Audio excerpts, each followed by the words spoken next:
আসসালামু আলাইকুম বন্ধুরা, welcome to my new another blog. এই যে আজকে জুম্মার দিন, নামাজ পড়ে আসলাম জুম্মার। এই যে আমাদের সঙ্গে ইন্টিমিন্টি চিন্টিরা এখন খাবে। এই যে ওদের খাবার হচ্ছে চিকেন আজকের। নাও খাও, এই যে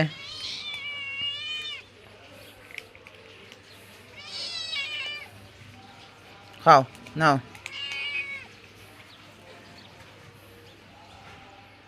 তারা চিকেন খেতে খুব ভালোবাসে।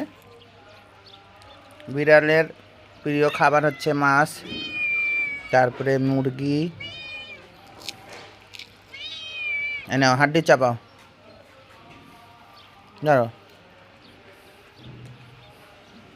ওর মা কিন্তু আবার প্রেগনেন্ট হয়েছে, সে আরও 4টা বাচ্চা দিবে আবার।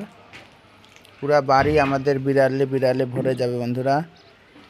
আপনারা যদি কেউ বিড়ালের বাচ্চা নিতে চান তাহলে আমার সঙ্গে অবশ্যই যোগাযোগ করবেন, আমরা তাদেরকে দিয়ে দেব। ধন্যবাদ বন্ধুরা, ভালো থাকবেন।